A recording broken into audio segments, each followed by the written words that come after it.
Est-ce qu'il faut différentes classes d'actifs? La majorité des gens disent oui. Moi, tu vois, non. Autre petite douille du livret A. Le livret A, il sert à financer certaines choses dans l'économie. Il va servir maintenant à financer. C'est un petit peu comme si on disait aux résidents européens, vous avez le droit d'acheter que des produits qui viennent de l'Europe. C'est ça qu'on dit en fait quand on met les normes ICS. Comment faire fructifier son cash? Est-ce que c'est pas un bon sujet de podcast aujourd'hui, Clément, qui va nous intéresser en ces temps d'inflation? C'est un très bon sujet, un sujet tendance, je pense, parce que les obligations, enfin, pour le coup, on va parler de ça, sont assez tendance et je pense qu'il y a pas mal de vidéos qui pop sur YouTube en ce moment sur les obligues, donc c'est un bon sujet à traiter, je pense, et assez complexe. Parce que mine de rien, moi, je sais que personnellement, c'est pas mon sujet de prédilection, genre les obligations, c'est pas ce que j'ai le plus étudié, mais c'est quand même quelque chose d'intéressant parce que, bah, quand tu regardes ce qui s'est passé depuis que nous, on s'intéresse à la bourse, ça a été, tout le temps, full action, 100 action. Les obligations, c'était un peu, pas très utile, sachant Ouais! que Tu ouais, sais mais bon, que moi j'entendais beaucoup et c'est une critique que je faisais à beaucoup de personnes aussi, c'est que j'entendais encore beaucoup, enfin beaucoup c'est une critique. Après ça peut être débattable, hein, mais c'est vrai que c'est une classe d'actifs différente les obligations, donc tout le monde on les analyse pas tous ensemble. Mais c'est vrai que j'entendais beaucoup de personnes qui parlaient de portefeuille, voilà, ils disent, pour être diversifié, il faut une partie d'obligations. Et c'est vrai que du coup, forcément, quand tu compares deux portefeuilles, par exemple, un même portefeuille 100% ETF actions et versus 50% actions, 50% obligations, bah, tu vas avoir évidemment des résultats assez bien différents. Et différent. je pense qu'il y a quand même des gens qui investissent dans les obligations. Et c'est ça qui m'a choqué. Qu'il y a beaucoup de gens qui se disaient, ben, j'ai prévu de faire un portefeuille 50% actions, 50% obligations. Du coup, j'investis dans les obligations, même durant la période qu'on a connue où les obligations étaient à des taux très très bas. Et Surtout moi, je me souviens que c'était ouais, toujours une critique que je faisais aux obligations. Je ne sais pas si tu l'avais toi aussi, c'était de se dire putain, mais attends, ton obligue là, elle rapporte zéro, voire même elle est en taux d'intérêt négatif. Donc ouais. comment tu vas gagner de l'argent avec cette histoire-là? Bah, Et je pense qu'ils ont. je crois que c'était plus pour l'aspect, couverture et baisse de la volatilité du portefeuille que les gens investissent en obligations. Mais quand tu vois ce qui s'est passé en 2022 avec les taux d'intérêt qui ont explosé, les obligations se sont pété la gueule, aussi vite que les actions. Donc en fait, L'argument, cet effet protecteur, il a ouais, pas du tout eu lieu. mais en fait, l'élément protecteur, pour moi, les obligues, enfin, les taux étaient tellement bas que pour moi, ils ne pouvaient pas aller plus bas. Donc, en fait, tu sais, l'obligation, le concept, c'est quand même que sa valeur, elle monte si justement les taux d'intérêt baissent.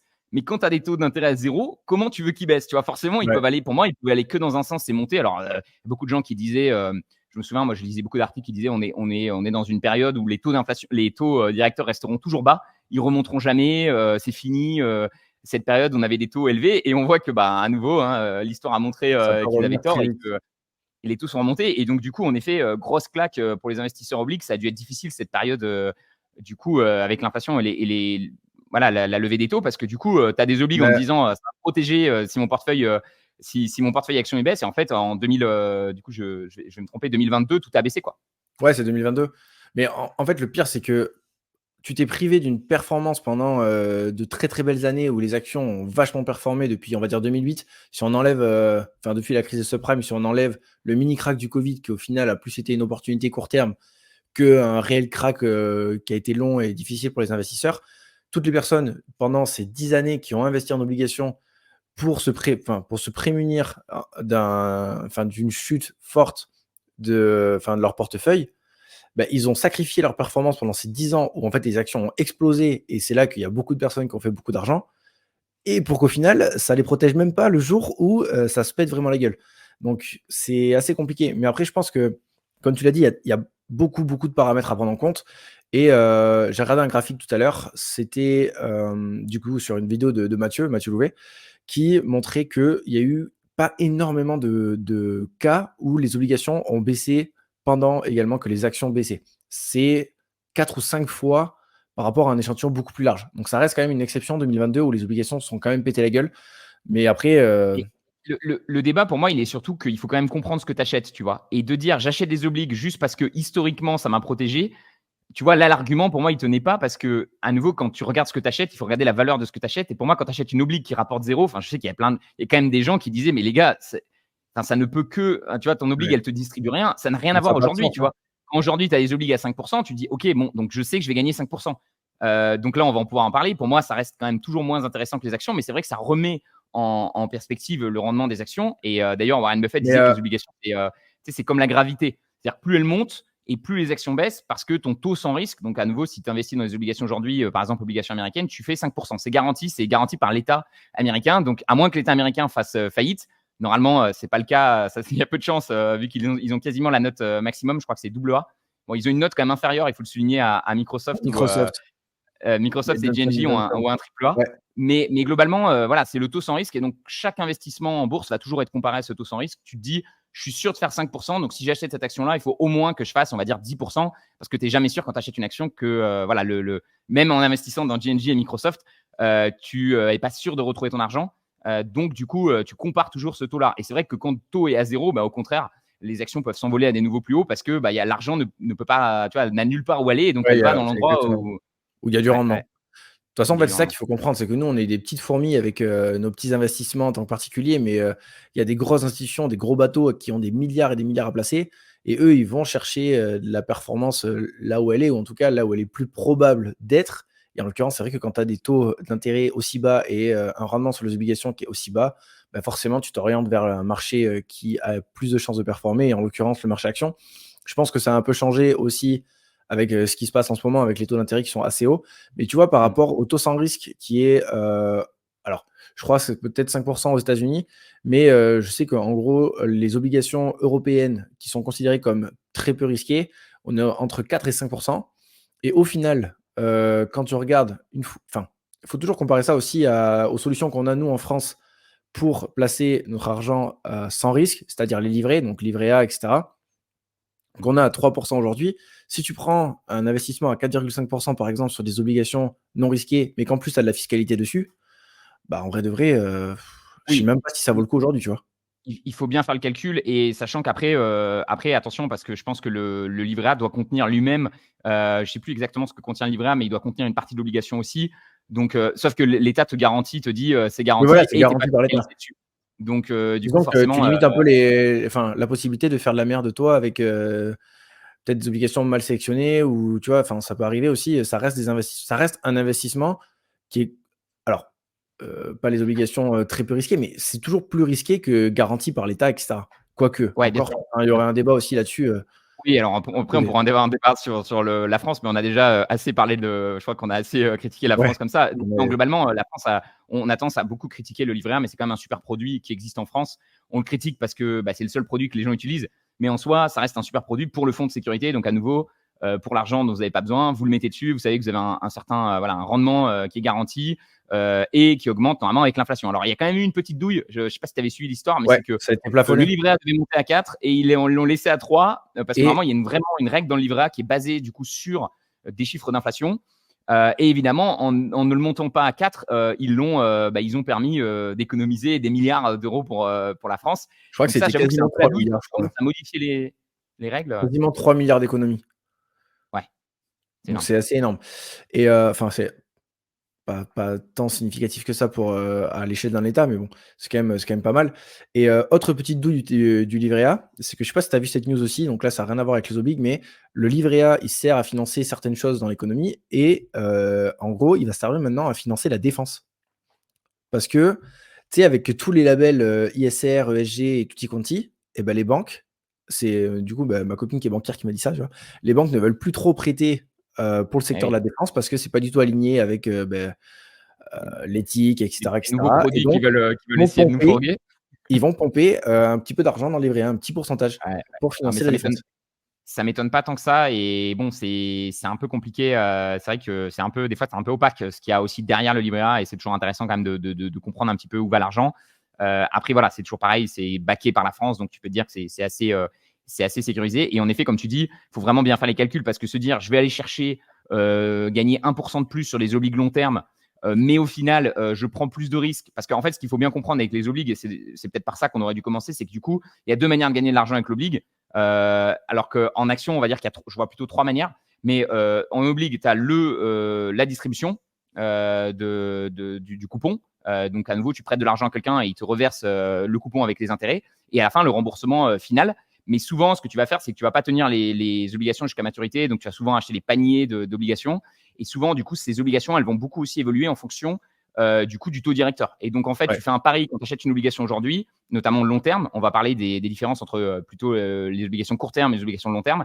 Là, si on parle des obligations long terme, tu fais en effet, quand tu achètes aujourd'hui, pour que ton obligation elle prenne de la valeur en plus du coupon qu'elle va distribuer de 5%, il faut que les taux d'intérêt baissent. Si les taux d'intérêt baissent, et ben, naturellement, en fait, la valeur va augmenter, quoi. C'est un petit peu, c'est assez logique, en fait. C'est-à-dire que si aujourd'hui, tu peux avoir une oblig à 5%, mais que demain, les obligues valent plus que 4%, forcément, les gens vont être prêts à payer plus cher l'obligue pour avoir 5%, parce que justement, aujourd'hui, ils n'ont plus que 4%. Donc, il y a aussi une évolution comme ça de l'obligue qui est quand même moins volatile que les actions. C'est pour ça qu'on dit que les obligues sont quand même moins volatiles.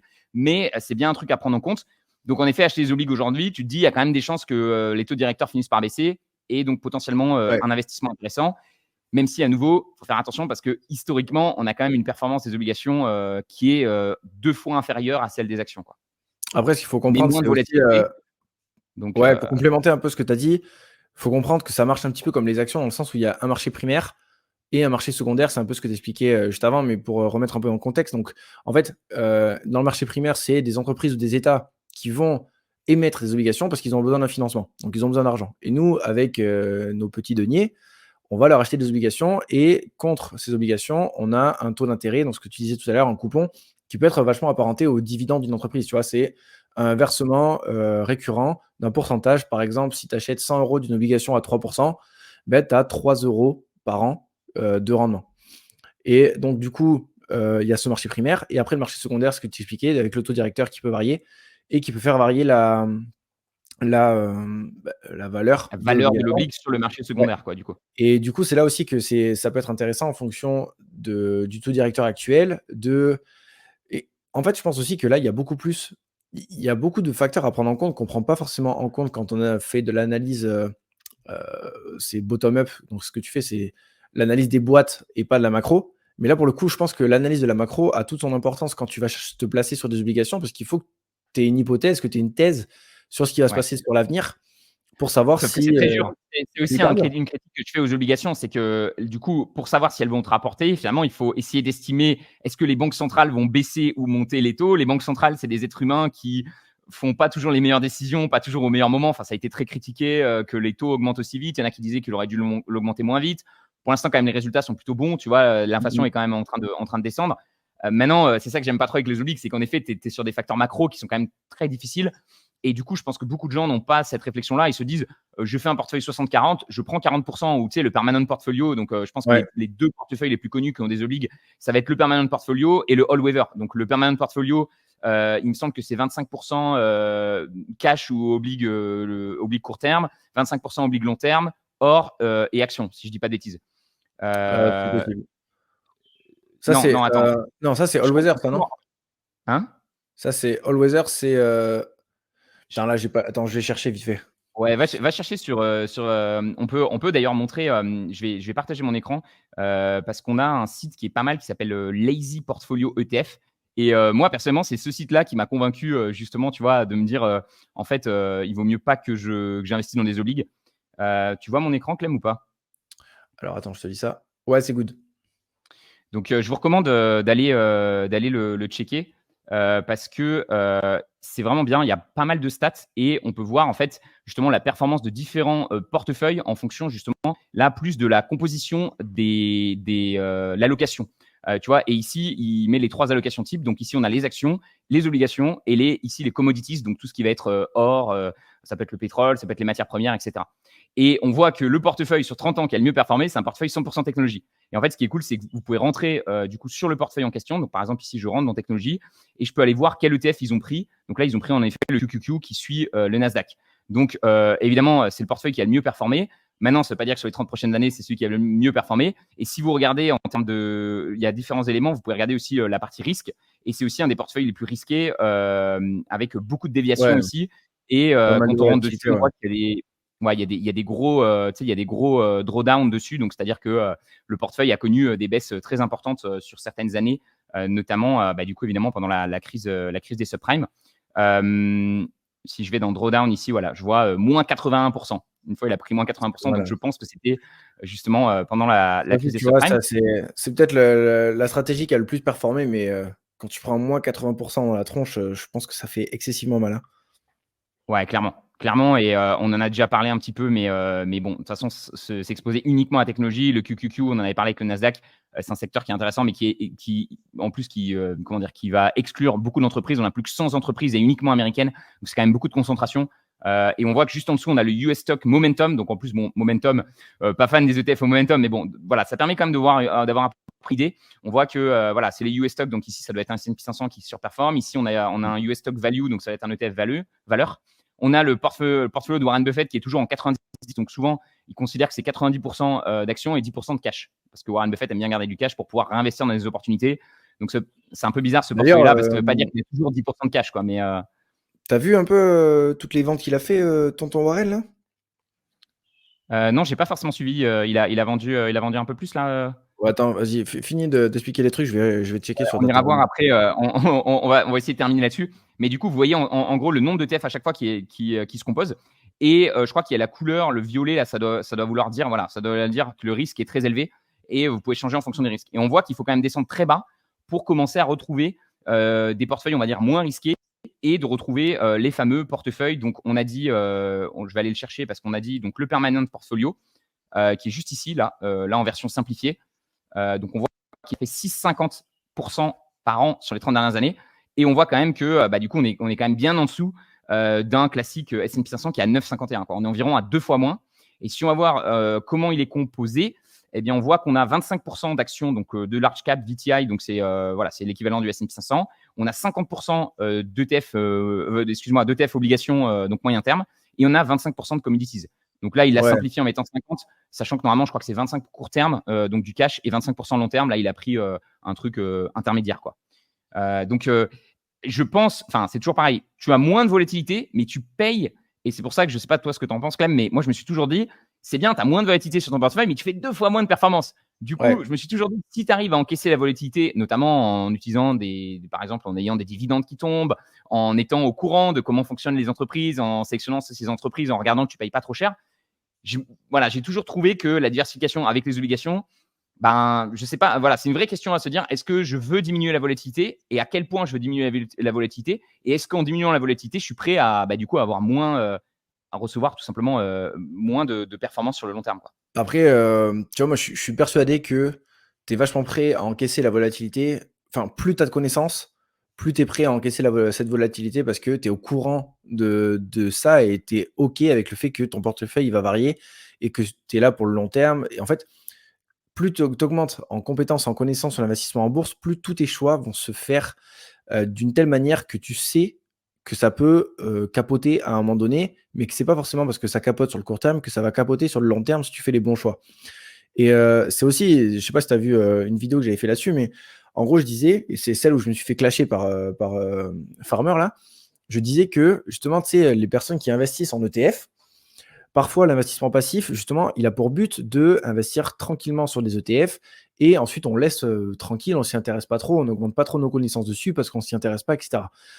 Ok, donc c'est une tactique, c'est une gestion passive qui prend très peu de temps, etc. Mais le jour où ça se passe pas bien, tu vois, et qu'il y a beaucoup de volatilité, si tu as le malheur de regarder ton portefeuille à ce moment-là, mais vu que tu n'as pas la connaissance, vu que tu n'as pas cherché à comprendre que cette volatilité, elle est peut-être court terme uniquement et pas forcément dangereuse sur le long terme pour tes investissements, bah, tu peux faire de la merde, tu vois.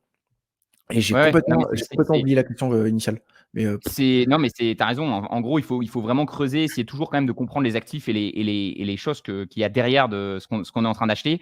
Et juste se baser sur une composition de portefeuille, ça peut être se dire, bon, voilà, ouais, tu peux avoir un peu plus peur, je pense, quand ça baisse. Après, il faut bien dire que les actions aussi, même des actions individuelles, peuvent baisser. Mais dans tes actions individuelles, tu as un peu plus étudié les business et donc tu comprends peut-être un petit peu mieux d'où provient la baisse, pourquoi, ouais. est-ce qu'elle est de facteurs macro, etc. Donc après, c'est Et toujours analysé. Je suis en train de regarder en même temps là, le All Weather de Ray Dalio, ouais, juste pour terminer là-dessus. Lui, c'est à peu près la même chose, sauf que je vois qu'il y a du gold. Il n'achète pas que des commodities, il achète aussi une partie. Voilà, il y a 7,5% en or et 6,5% en matières premières. Mais c'est toujours pareil. En fait, on réduit la poche des actions parce qu'on considère que c'est un actif performant, mais qu'on veut diminuer la volatilité en prenant donc d'autres parts de l'économie. Donc, c'est vrai que sur le papier, j'ai l'impression que quand tu débutes, tu te dis, ah, mais c'est génial, je vais avoir 25% en or, je vais avoir un peu tout. Donc, tu as l'impression au début que cette diversification, elle va te protéger. Mais en fait, quand ouais. tu regardes quand même les performances long terme, typiquement de l'or, ça combat tout juste l'inflation. Donc, il faut bien se rendre compte que certes, ton portefeuille est moins volatile, mais tu perds énormément en performance. Et à nouveau, 2% par an de performance, ça fait 4 ou 5. Enfin, ça peut, sur un horizon long terme, ça fait vite 2 C'est à 3 énorme. fois moins d'argent. Ouais, Donc, c'est il énorme. faut faire très Et attention. après, surtout que Ouais, et Oui, juste vas-y, pour termine. terminer sur ce que tu disais par rapport aux baisses de marché, j'ai vu une stat intéressante la dernière fois. Ils disent qu'en moyenne, tu as une baisse de moins 10% tous les ans, tu as une baisse entre moins 20 et moins 30% tous les 5 ans. Non, excuse-moi, ouais, je crois que c'est moins 20, moins 30, ouais. Et ensuite, je crois que c'est moins 40, moins 50 tous les 10 ans, tu vois. Et je trouve ça intéressant de se poser la question, qu'est-ce que tu as vécu comme baisse sur le marché? Ça fait combien de temps que tu investis? Ouais. Et quelle est la plus grosse baisse que tu aies connue pour justement tester, voir si justement tu aurais été prêt à encaisser ce niveau de Après, volatilité? Parce que c'est vrai qu'une question qu'on se pose tous, c'est tu peux te dire sur le papier, je suis prêt à encaisser une baisse de moins 40%. C'est ce qu'il faut être capable d'accepter quand tu investis à 100% dans les actions.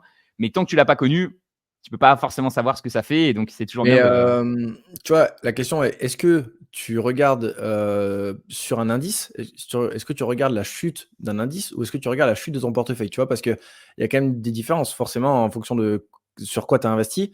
Il y a des portefeuilles qui ont plus chuté, d'autres qui ont moins chuté. Donc, moi, par exemple, en 2022, on pourrait penser qu'on a vécu une belle chute quand même, parce que le S&P, il a fait, je crois qu'il a remonté un peu sur la fin, mais il y a eu un pic à plus de moins 20%, ce qui est assez important quand même. Et sauf que moi, tu vois, sur l'année, mon portefeuille action, donc on va parler action pour comparer au S&P, je suis qu'à moins 5,9, tu vois. Donc, en fait, oui, le S&P a beaucoup baissé, mais moi, mon portefeuille à moi, parce qu'on a bien fait le travail avant, tu vois, il a moins baissé.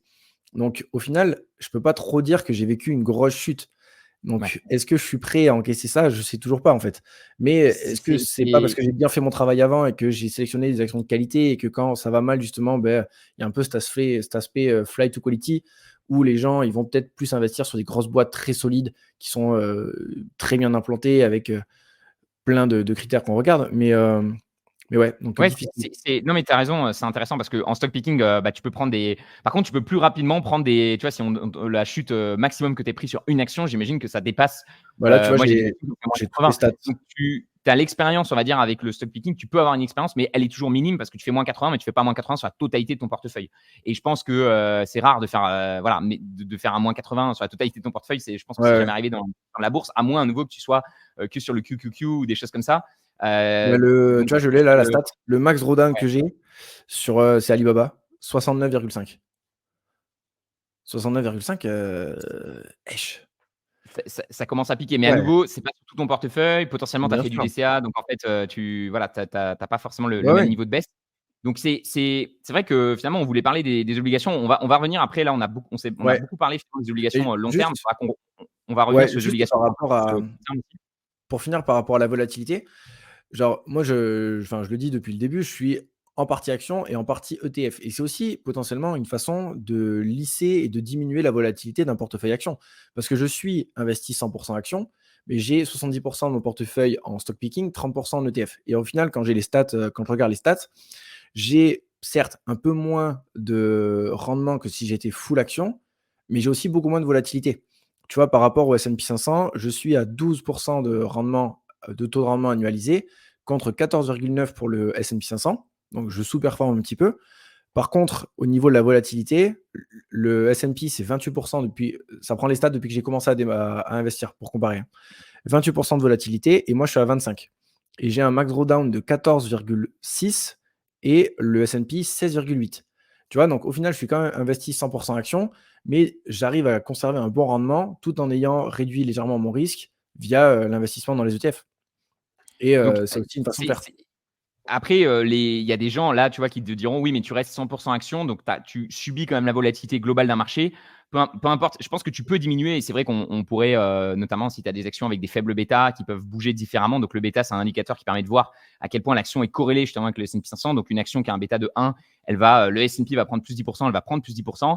Si elle a un bêta de 0,5, quand le S&P prend plus 10, elle prend que plus 5. Par contre, quand le S&P baisse de moins 10, elle fait que moins 5. Donc c'est vrai que ça va dépendre de ces facteurs-là. Mais tu as des personnes, et c'est pour ça que je pense qu'il faut vraiment respecter les différents styles d'investissement. Tu as des gens, ils veulent, moi je sais que j'en connaissais certains, ils veulent pas que leur portefeuille baisse de plus de 5%. Tu vois. Et si tu as des critères comme ça, tu veux surtout pas que ton portefeuille n'ait aucun, enfin limite tu veux aucune volatilité, je pense que c'est très difficile de ne pas sacrifier à ce moment-là la performance parce que forcément tu vas devoir aller sur d'autres classes d'actifs qui ne seront pas aussi rentables que les actions. C'est Ouais, parce qu'il ne faut pas oublier que c'est parce que les actions peuvent baisser de 20% qu'elles peuvent aussi prendre 40%. Donc en fait, l'un dans l'autre, je crois que c'est et une je pense force que même d'être capable d'accepter la volatilité. de ouf. Et je pense que en fait, il y a aussi une notion de, tu vois, pour ce genre de personnes-là qui ont besoin justement d'avoir une volatilité faible parce que ils ont un peu peur de l'investissement ou ils ne peuvent pas se permettre de perdre beaucoup de capital. Et il y a différents profils de risque, donc ça dépend de chaque personne. Mais je pense que pour ces personnes-là, il faut vachement se concentrer sur le fait de voir l'ensemble et pas uniquement un portefeuille, tu vois. Parce que quand tu regardes portefeuille par portefeuille, si tu investis 20% de ton capital sur les actions et que tu perds 20%, ben en fait, tu n'as pas vraiment perdu 20%, tu as perdu 20% des 20%, donc tu n'as perdu que 4%. Et ça, c'est hyper important parce que tu as une partie du portefeuille qui peut vachement chuter, une autre qui peut compenser, et si tu regardes la globalité, ben, tu as une volatilité beaucoup moins élevée. Mais je pense que quand on investit en actions, on a tendance à regarder beaucoup ça, beaucoup les actions, et tu vois que ça chute, mais il ne faut pas oublier de remettre dans le contexte d'un investissement global parce que sinon, en fait, as toujours l'impression que c'est beaucoup trop volatile par rapport à ton profil de risque. Ouais, carrément. Après, c'est le fameux débat aussi. Est-ce qu'il faut, et ça pourrait être le sujet d'un autre podcast, on est presque parti dessus parce que finalement, avec le Lazy Portfolio, ce qu'on vous a montré, c'est est-ce qu'il faut différentes classes d'actifs? La majorité des gens disent oui. Moi, tu vois, non. Enfin, je pense que non. Moi, personnellement, je suis complètement OK avec le fait d'avoir que des actions. Et donc, en effet, je vais subir 100% la volatilité des actions. Mais du coup, c'est pour ça aussi que ma performance devrait être comparée à des gens qui souhaitent avoir moins de volatilité, tu vois, plutôt comparer juste la partie de la performance en actions, comme tu dis, parce que si tu fais sur tes actions 20%, mais que ces actions ne représente que 20% de ton portefeuille, à nouveau, tu as fait que plus 4% du coup sur la totalité de Ouais. ton patrimoine. Donc, moi, personnellement, je suis OK avec le fait d'avoir, on va dire que j'ai 80% de mon patrimoine en actions et 20% en cash. Mais évidemment, ça ne sera pas le cas de tout le monde. Et naturellement, je vais avoir peut-être plus tard, quand je vais acheter une résidence principale, évidemment, j'aurai une petite partie en IMO. Donc, forcément, je suis complètement d'accord avec toi. Il faut regarder quand même la globalité. Et tu sais que plus tu as des poches différentes et plus forcément ça va bouger un petit peu différemment. Mais voilà, quand tu maîtrises, moi je pense que c'est difficile et je pense que le débat sur l'obligation va bien montrer ça quand même. C'est que c'est difficile en fait. Tu te dis, ouais, je vais avoir plein d'actifs différents, de classes d'actifs différentes. Mais en fait, tu te rends compte que chaque classe d'actifs, il y a plein de choses à connaître et que c'est pas forcément si simple Ouais. que ça de l'investir au bon moment. Typiquement, on a vu les obligations, ça dépend beaucoup des taux d'intérêt de la macro. L'or, c'est pareil, il y aurait plein de choses à dire sur l'or et sur les matières premières. Donc, difficile de se dire, même les cryptos, tu vois, tu pourrais dire, bah, tiens, je vais mettre une petite partie de mon portefeuille en Ouais, crypto. le crowdfunding, il y a énormément de classes d'actifs avec, en fait, il y a des avantages et des inconvénients à chaque classe d'actifs. Je pense que enfin, moi, j'investis dans différents types d'actifs. J'ai pas mal d'IMO et beaucoup de bourses pour le moment et le reste, j'ai un tout petit peu de crypto, mais vraiment, c'est très marginal, donc ça compte presque pas. Mais ouais, ensuite, le but, je pense, si tu as besoin d'avoir plusieurs classes d'actifs parce que tu veux une certaine diversification, se diversifier, c'est bien, mais attention, on va pas s'éparpiller, tu vois? Je pense qu'il y a aussi ça qui est très dangereux, c'est quand tu commences à en avoir un petit peu partout.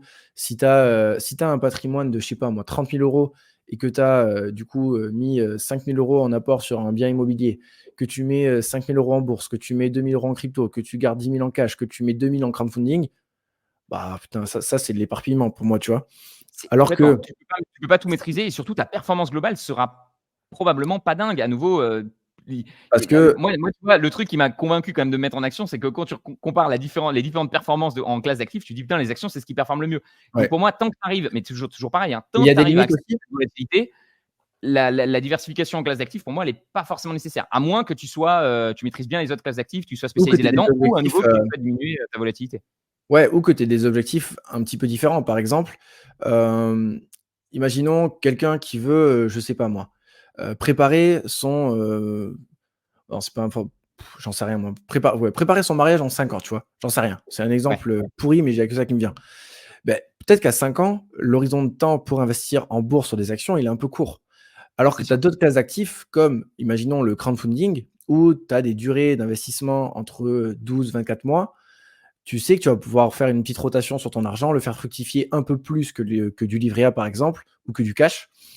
Et peut-être que là, pour le coup, cette classe d'actifs, pour cet objectif-là, pour cet horizon d'investissement-là, est plus approprié. Mmh. C'est parce que Bah, 5 ans d'horizon, tu vois, c'est trop court pour investir en bourse. Donc, carrément. qu'est-ce que tu fais? Soit tu fais rien, soit tu investis en bourse, mais tu es pas sûr du résultat, ou tu vas chercher d'autres classes d'actifs au milieu, tu vois?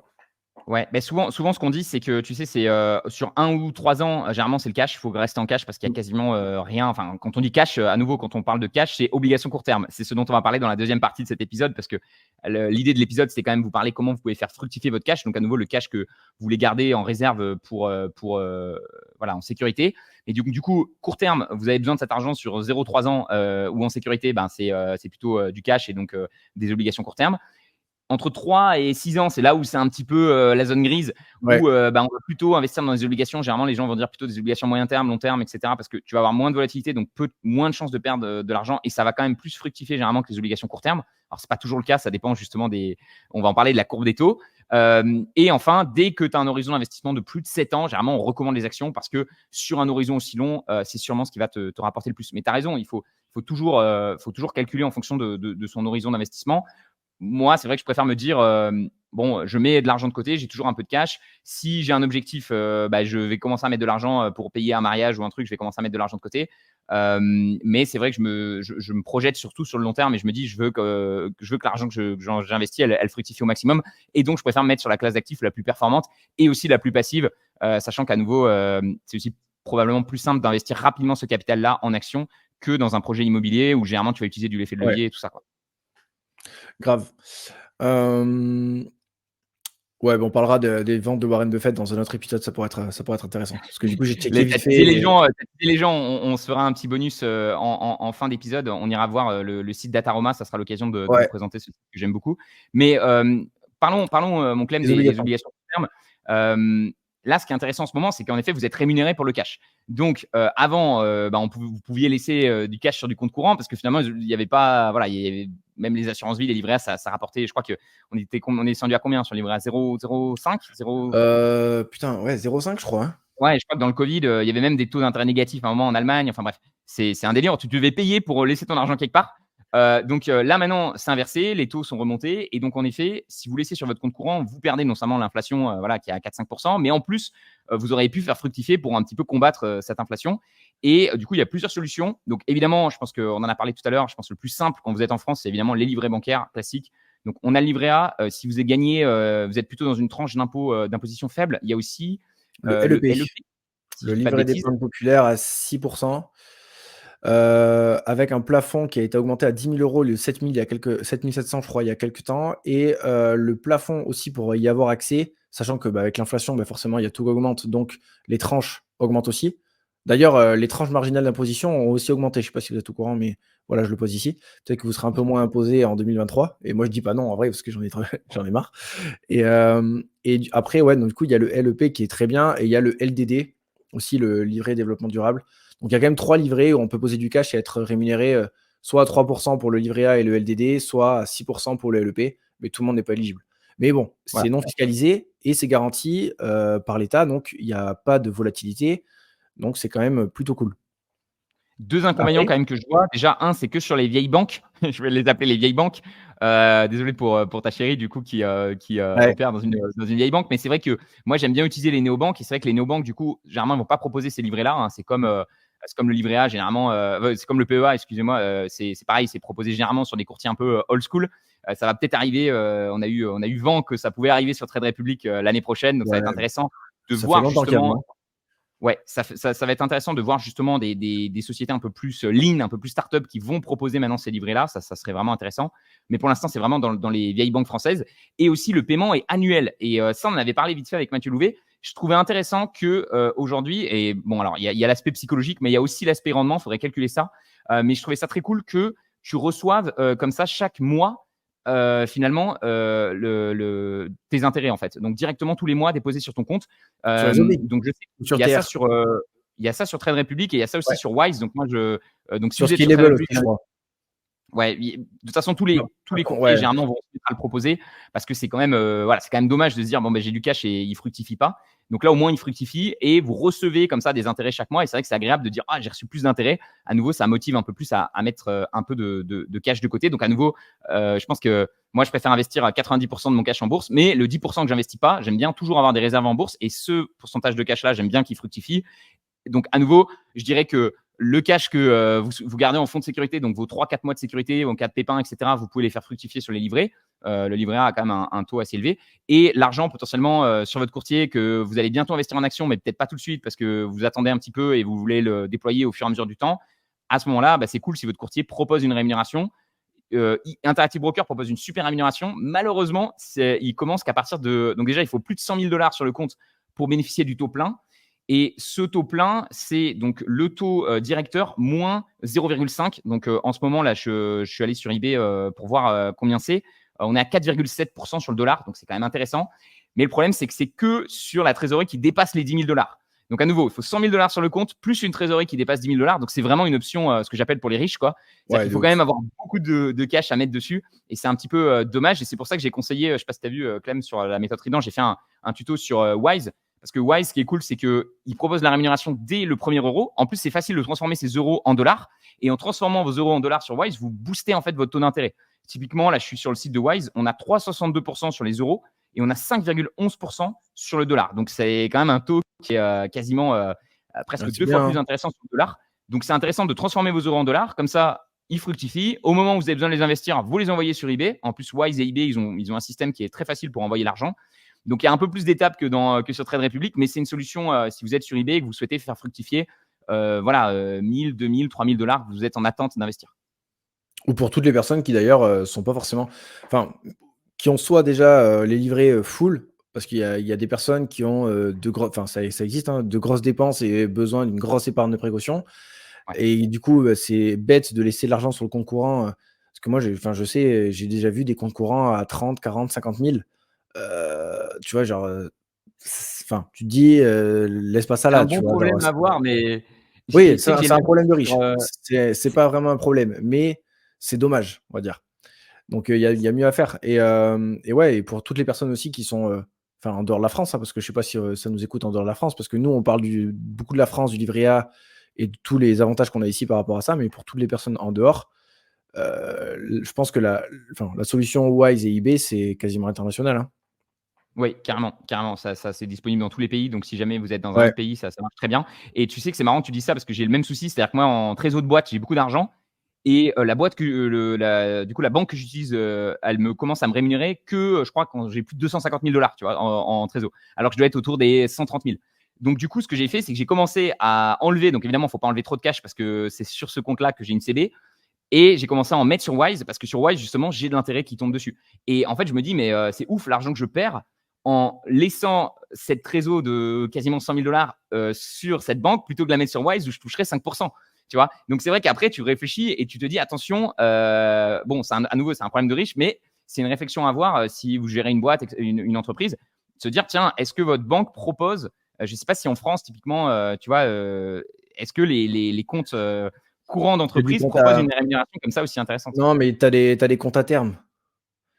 Ouais, mais Tu là, mais là, là, tu mais récupères. Attention, là, il y a un engagement sur une certaine durée, c'est ça? Ouais, mais c'est très peu souvent. En fait, les comptes à terme, c'est exactement ce que je te disais tout à l'heure, c'est un peu de l'investissement monétaire, donc des fonds très court terme. Et du coup, tu as une rémunération là-dessus sur ta trésor de boîte. Ouais, mais tu vois, c'est ça qui est bizarre, c'est que je comprends pas trop pourquoi ces comptes à terme-là, tu peux pas retirer l'argent au bout d'un certain temps, alors que sur typiquement un Wise, tu touches quand même tes pourcentages d'intérêt et tu peux retirer à tout moment ton argent. Tu as aucun engagement de temps, donc je trouve ça Ouais. intéressant en plus. Et ce que j'ai regardé aussi pour les petits curieux, j'ai regardé sur Interactive Broker si c'était pas possible justement d'acheter directement un ETF d'obligation court terme. Parce qu'en fait, finalement, le cash que vous avez sur eBay, qui à nouveau ne fructifie pas s'il dépasse pas les 10 000 dollars, vous pourriez tout à fait l'investir dans un ETF d'obligation court terme.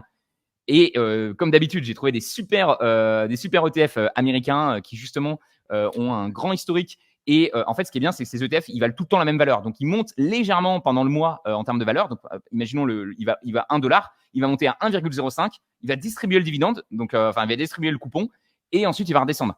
Et donc, du coup, en fait, vous avez comme ça la rémunération mensuelle et la valeur du cash que vous mettez sur cet ETF, il ne bouge pas. Reste Donc, pour le moi, c'est même. parfait. C'est exactement ce que je recherchais.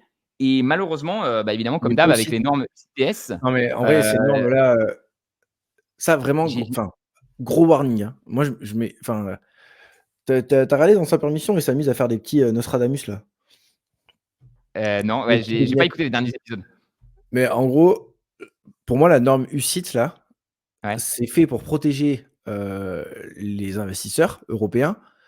Mais c'est quand même une norme où il suffit que certaines personnes en haut, là-haut, décident de faire un décret pour faire passer je sais pas quoi et la norme devient de plus en plus restrictive et il va se passer exactement ce qui s'est passé avec Amundi, c'est-à-dire: «Bah, les gars, en fait, il y a un truc à maintenant, changer, vous vous démerdez, vous changez vos investissements, c'est plus bon» et genre, par exemple, enfin, il pourrait y mais avoir un truc du genre, le synthétique, c'est fini, tu vois?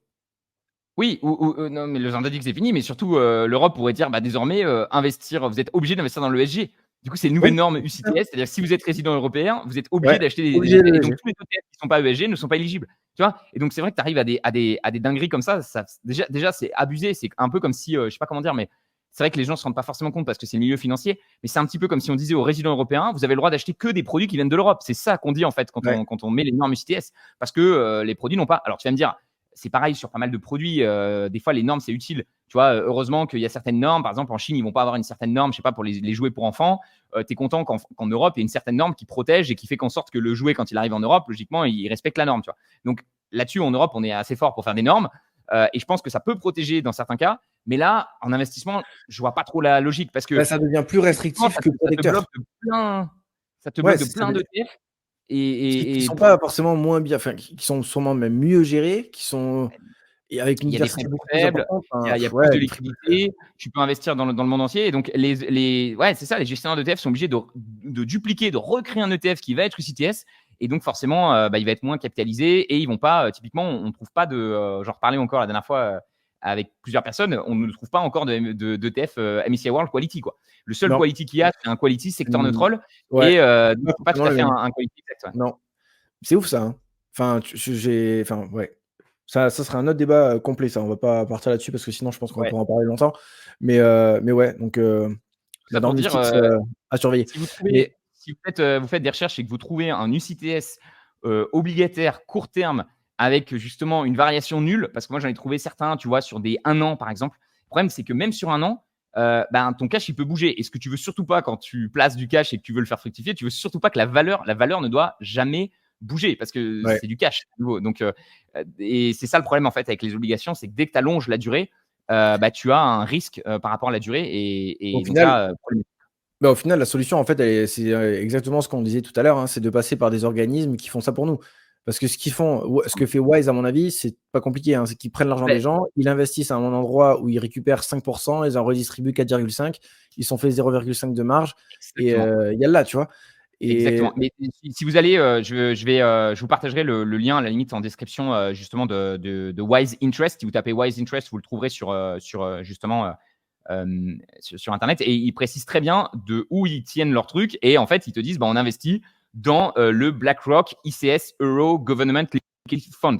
Donc désolé pour mon anglais, mais en gros, ils investissent dans un fonds monétaire, tout simplement. Sauf que ouais, ce fonds monétaire, j'ai regardé un petit peu, il n'est pas accessible aux particuliers. En fait, il est accessible qu'aux professionnels. là, cause Et donc, l'un dans l'autre, tu vois, et donc, ils prélèvent un petit frais. Bon, ça n'empêche pas que ça reste des taux à nouveau. Hein, prendre 5% sur ces dollars, 5,11% sur les dollars, moi, je trouve ça intéressant. Et en plus de les recevoir chaque mois, c'est cool. Après, ça ne durera peut-être pas éternellement parce que les taux d'intérêt peut-être les taux directeurs finiront par baisser. En mais attendant, c'est quand même cool. ça Et reste c'est une période un où garder un de peu de ouf. cash, ça reste intéressant, quoi. Mais enfin, un, c'est intéressant et deux, c'est toujours pareil, tu vois? C'est aussi ça qui est super cool avec l'investissement, c'est que c'est un jeu où tu dois prendre, tous les facteurs à chaque instant, tu vois? Et s'il faut, on refait cet épisode, l'année prochaine, bah, tout ce qu'on a dit aujourd'hui, c'est obsolète parce que, les taux directeurs vont changer à la hausse comme à la baisse, on ne sait pas ce qui peut se passer, tu vois? Il peut y avoir, plein de trucs géopolitiques qui vont changer et en fait, il faut tout le temps s'adapter donc là, aujourd'hui, il y a une fenêtre de tir pour faire fructifier son cash quasiment gratos. Donc pourquoi ne pas en profiter, tu vois? Que ce soit, Carrément. que ce soit sur les livrets, donc ça, la majorité des gens l'ont fait à mon avis, mais pour ceux qui veulent aller plus loin encore et juste par rapport, à Wise, bon ça c'est un peu enfin, c'est une question de bon français qui se pose, des questions administratives, mais c'est genre, ça se passe comment du coup? Parce que tu reçois des intérêts et Et ces oui, intérêts, ils sont fiscalisés du coup? c'est ça. Je pense que tu les déclares, tu sais, dans la déclaration, j'avais fait la vidéo tuto et je parlais bah, des gains en dividendes et les gains en intérêt sont séparés. C'est deux choses différentes. Ouais, Donc, en effet, tu vas être fiscalisé et il va y avoir la flat tax. Et ça, c'est à prendre en compte. C'est-à-dire qu'à chaque fois, on parle de taux d'intérêt brut, mais c'est vrai qu'il faut prendre en compte qu'en France, bah, sauf dans le cas du livret A, mais sinon, il y a une imposition. Je crois qu'en assurance vie, c'est pareil. En assurance vie, ouais. C'est pour ça généralement, que dans le les fonds fonds euros euro d'assurance est vie, devenu quasiment obsolète là aussi, hein. Il y a plus bah oui, grand parce intérêt à que si investir le dans le livret fonds A, en euro, fait, hein. si le taux du livret A est supérieur au fonds euro, le truc, c'est Je crois que fini, c'est pas quoi. supérieur, mais si tu prends en compte la fiscalité, C'est pareil, ouais. ça vaut pas le coup. Donc là, je pense que Par Wise, c'est contre légèrement, je pense que même avec fiscalité, à nouveau, quand tu es à 5,11% par rapport à 3%, bah, on peut le faire le calcul. Hein, 5,11 fois 0,3, donc c'est ce que non, excuse-moi, fois 0,7, donc tu prends en ouais, compte du coup 30% de flat tax, tu tombes à 3,57. Donc en effet, tu es à ouais, 0,57 points au-dessus du livret A et tu les reçois chaque mois. Bon, il faut voir si c'est intéressant. À nouveau, c'est aussi une manière des fois de déplacer du cash plus rapidement.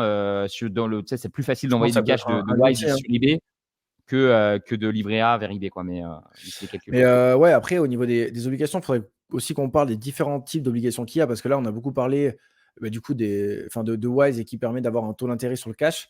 Mais pour les gens qui veulent vraiment investir en obligations, il y a plein de types d'obligations différentes. Donc, c'est difficile de s'y retrouver, tu vois, parce qu'il y a des obligations d'État, c'est ce dont on parle Ouais, quasiment depuis le début. Donc là, vous ouais. prêtez de l'argent à des États, donc la France, les États-Unis, avec différents horizons temporels. Donc, vous pouvez prêter sur 3 mois, sur 1 an, sur 2 ans, sur 10 ans, sur 20 ans. Et normalement, c'est pas toujours le cas parce que des fois, la cour part en cacahuète, mais plus vous prêtez dans longtemps, plus le taux d'intérêt que vous allez recevoir est supérieur. Et après, vous avez également les obligations d'entreprise. Donc, c'est la même chose, mais vous allez prêter non pas à des États, mais à des boîtes. Et là, souvent, les taux d'intérêt sont quand même un petit peu supérieurs. Et c'est là où, du coup, il y a aussi une fenêtre de tir. Et pareil, j'ai regardé la vidéo de Mathieu qui était très intéressante. C'est que il y a en Europe des obligations sur le high yield, entre guillemets high yield, donc c'est considéré comme plus risqué, mais ça reste des boîtes quand même qui sont très solides et qui donnent des rendements entre 7 et 8%, tu vois. Et là, Ouais, moi, je t'arrête tout de suite, mon Clem, parce que pour moi, enfin, tu vois, mais c'est intéressant qu'on en débatte ensemble. Pour moi, je suis complètement contre. C'est-à-dire que je trouve que l'obligation, ce qui est intéressant, c'est justement la garantie que tu as un État derrière. Et alors, en plus, tous les États, on n'en a pas parlé, mais évidemment, si vous prêtez à la Grèce, le taux, vous allez oui, recevoir plus d'argent. De toute façon, différent c'est de, toujours pareil, hein. C'est toujours un calcul. Mais je trouve que c'est vraiment ce qui est intéressant, généralement, dans l'oblig, c'est que tu as quand même une garantie qui est de nature supérieure, en fait. C'est-à-dire qu'un État peut pas normalement faire faillite, ou du moins, c'est assez rare dans l'histoire, les États qui font faillite, ça existe, hein, mais globalement, dans les superpuissances, voilà, c'est peu probable quand vous prêtez à l'Allemagne ou les États-Unis que vous ne soyez pas remboursé. ouais, Maintenant, je mais trouve tu que dès que vois, tu passes sur les entreprises, c'est plus du tout la même chose. C'est-à-dire que là, mais il tu y penses a, attends, et c'est là que c'est intéressant de regarder le je te credit coupe 2 rating secondes. et de voir Ouais, et tu penses qu'il y a combien de taux de défaut sur sur. les obligations high yield là, celles dont je te parle, au niveau des entreprises? Après, ça dépend. Je pense que ça dépend lesquels tu prends. Et le truc, c'est que c'est même pas, pour moi, c'est même pas une question de taux de défaut. Tu vois, pour moi, c'est une question de rendement total. C'est-à-dire qu'en effet, tu me dis 8%. Je pense que, bon, déjà, en effet, tu as le risque de ne pas retrouver ton argent. Tu as de la volatilité parce que forcément, cette obligation, elle est tradée sur les marchés. Et donc, en fonction de la durée, elle peut baisser, monter. Donc, tu as ce risque-là aussi à prendre en compte, qui est très important.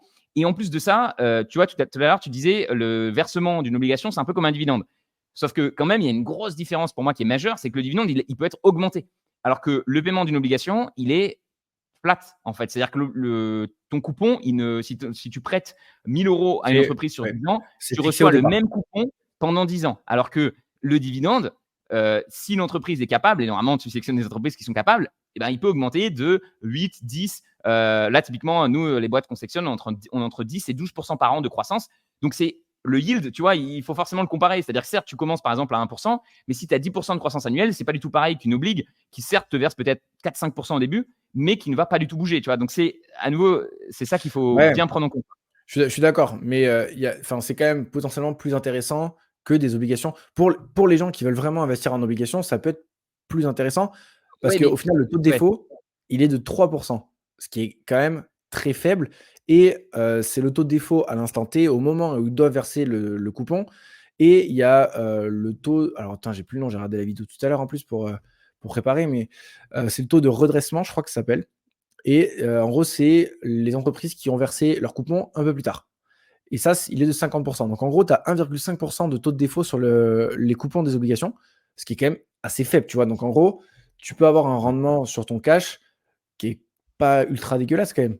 Entre 7 et mais 8%, c'est pas dégueu. ouais, mais Après, tu as la tu vois, là, variation des obligations, mais ça aussi pareil, tu dois faire des hypothèses sur ce qui va se passer. C'est toujours pareil. en fait, on en revient pour moi au truc de base qui est de se dire attention quand vous diversifiez les actifs parce qu'il faut bien les maîtriser. Et je pense que tu as des gens qui gagnent beaucoup d'argent dans les obligations. Donc, je ne suis pas en train de dire que les obligations d'entreprise sont mauvaises, etc. Mais c'est juste que quand tu parles de fenêtre de tir, moi, ça me fait un peu peur parce que je pense que beaucoup de gens vont nous écouter. Tu vois, il y a des gens, en fait, dès qu'il y a des opportunités, ils passent sur autre chose, tu vois. Et je pense qu'il faut faire attention avec ce système de trading, c'est-à-dire que pour moi, tu définis une stratégie d'investissement à la base et quoi qu'il arrive, tu essaies de rester dessus. Alors, sauf cas extrême où tu te rends compte, typiquement, les obligations sont à 0% de rendement, donc peut-être que tu ne vas pas acheter les obligations à ce moment-là. Mais globalement, tu essaies de rester sur ta stratégie. Et je pense qu'il faut faire attention avec les obligations là qui montent. C'est les personnes qui se disent, OK, bah maintenant j'enlève mes actions, je remets des obligations, j'achète des obligations. Tu vois, je pense que tu peux vite Non, je pense pas. Alors, tomber ouais, dans je vois des, ce que dans tu veux des dire. changements de stratégie et typiquement, aller te mettre sur des actifs que tu maîtrises moins bien. Et je pense que voilà, typiquement, les obligations d'entreprise, c'est quand même une classe assez spécifique.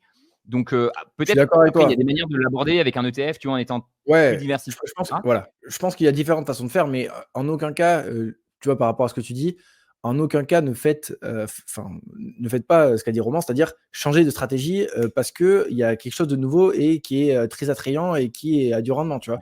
C'est absolument pas ce qu'il faut faire. Mais imaginons, tu as une stratégie action et aujourd'hui, par exemple, je sais pas, moi, tu as investi 100 000 euros en actions, tu trouves que c'est quand même beaucoup, tu commences à te dire que tu peux te diversifier sur une autre classe d'actifs parce que au niveau de ton profil de risque, ça te correspondrait mieux.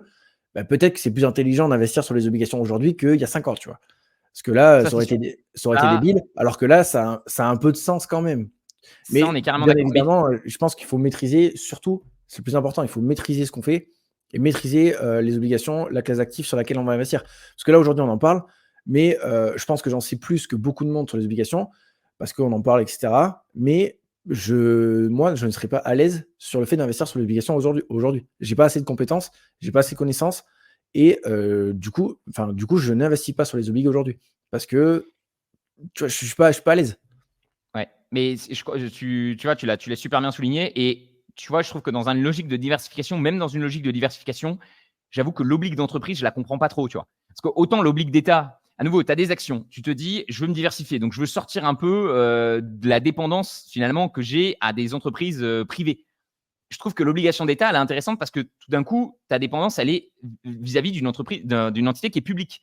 Et je trouve que dans ce sens-là, je trouve que ça fait plus sens que d'aller chercher les obligations d'entreprise où finalement le risque, pour moi, il est quand même un peu similaire. Alors c'est différent, on le sait, notamment quand une entreprise fait banqueroute, tu sais, c'est les créditeurs qui sont remboursés avant les actionnaires. Donc Ouais. typiquement, dans le cas d'une entreprise qui fait banqueroute, en effet, il y a plus de chances que vous soyez remboursé en ayant des obligations de cette entreprise, même si bon, c'est pas toujours le cas. Au contraire, il y a moins de chances. Mais à nouveau, Mais est-ce que tu vois, ce serait pas, je suis en train de réfléchir, hein, mais est-ce que ce serait pas un peu la même chose que l'analyse fondamentale d'une action quand tu veux l'acheter?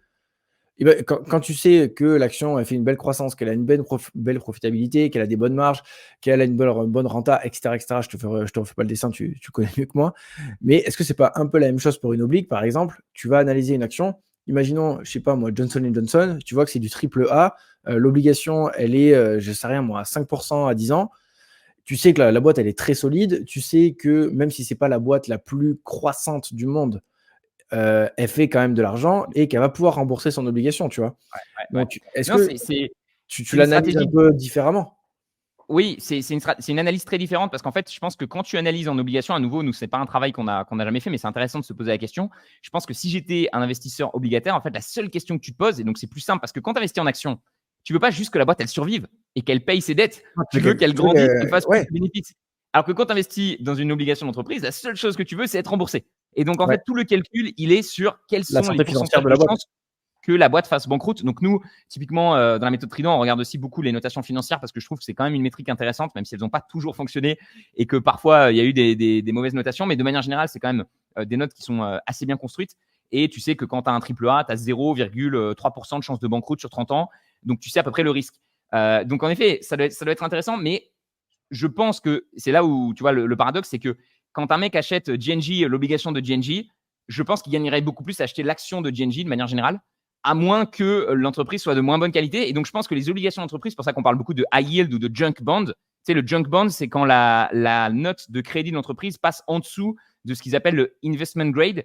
Il me semble que le investment grade, c'est en dessous de Non, triple B. c'est investment grade, high yield et junk, Ok, donc il y a le high yield qui est entre les deux. Ok, entre tu les vois. 2. Mais tu vois, directement, tu es sur des boîtes, typiquement, que moi, j'achèterais jamais leur action.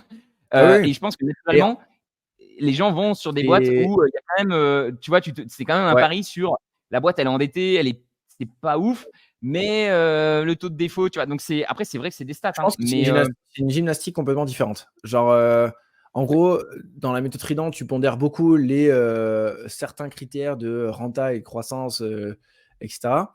Alors que quand tu vas analyser une boîte pour acheter son obligation, je pense que tu focuses, énormément sur la santé financière de la boîte et est-ce qu'elle va pouvoir rembourser, tu vois?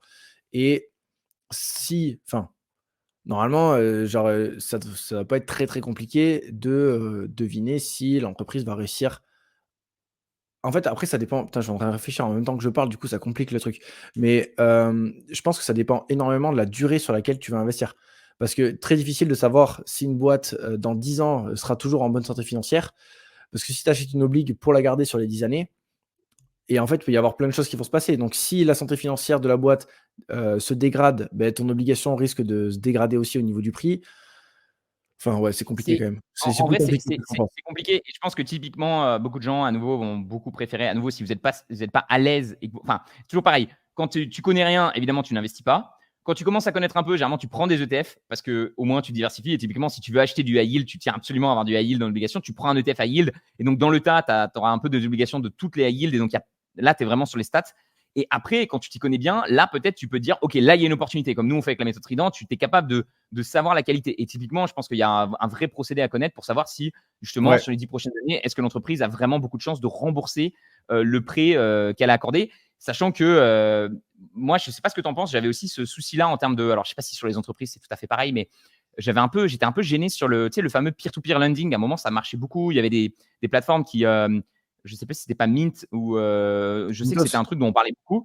Euh, Qu'est-ce que tu en penses, toi? Moi, ça m'a toujours un peu gêné parce que je me dis, putain, tu fais Le prêt tu entre peux le mettre prêt de entre l'argent, mais à des taux complètement délirants, à 10%. Les gens qui font ce genre de crédit, je ne sais pas si c'est pas très sain financièrement, tu vois. Ouais. Je trouve, Je Ouais, c'est les prêts entre particuliers du coup, hein, que je me plante pas parce que mon anglais est pourri du cul.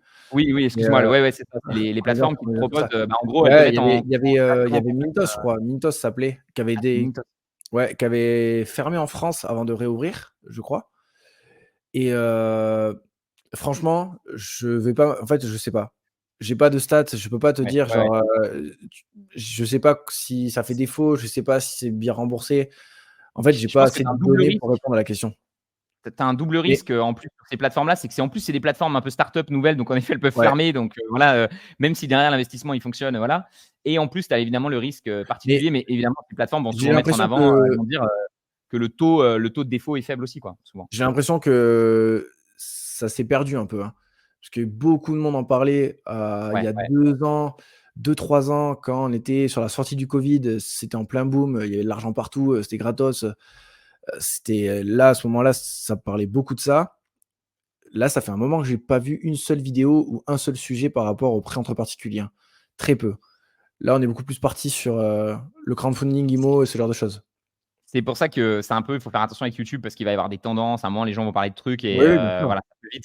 Tu peux avoir l'impression que c'est l'investissement du siècle, qu'il faut absolument le faire. Et en fait, c'est juste parce que, je sais pas, à ce moment-là, les plateformes cartonnent et elles ont arrosé tous les YouTubeurs ou tous les trucs. De toute Et façon, voilà, il faut. YouTube, c'est là pour vous informer, hein, c'est de l'information. Ensuite, c'est à vous de faire la sélection d'informations et de le ramener à votre propre prisme et à vos propres, du coup, paramètres de vie et ensuite, c'est à vous de prendre les décisions et c'est pas faut pas suivre les modes, hein, parce que sinon, Non. on aurait investi en crypto au au pic quand tout le monde en parlait et cetera et cetera. Tu vois, alors je vais en profiter, tu vois mon écran, Clem, là? Ouais, c'est cool. Je vais en profiter pour montrer quand même ce truc. Moi, c'est ça qui m'a un peu convaincu aussi. Là, on a la data de 81 à 2023 sur le rendement totalisé. Je sais pas si ça se dit totalisé en français, le rendement cumulé. Ici, on a, du coup un fonds monétaire. Ici, on a des obligations moyen terme et ici, on a le S&P 500. Et je crois qu'il y a rien de plus Ouais, parlant. Je sais c'est pas ouf. si tu le vois bien, Ouais, on le voit bien, on le voit bien. Ah ouais, et voilà, c'est assez dingue, hein. je crois que ça dit tout. C'est-à-dire qu'à nouveau, si vous êtes sur un horizon de plus de 7 ans, c'est très rare que les obligations, donc évidemment, ça varie en fonction des taux d'intérêt, etc. Mais voilà, sur un horizon assez long, ça performe quand même moins bien. Donc c'est plus un actif, je pense, de sécurité, de protection.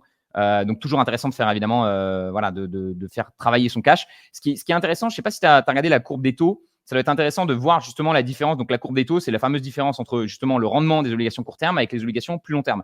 On voit ici qu'il y a les obligations, donc les fonds monétaires qui sont des obligations à moins de 1 an, on voit que le rendement est bien inférieur à celui des obligations de long terme. Mais ça, c'est la Ouais. moyenne.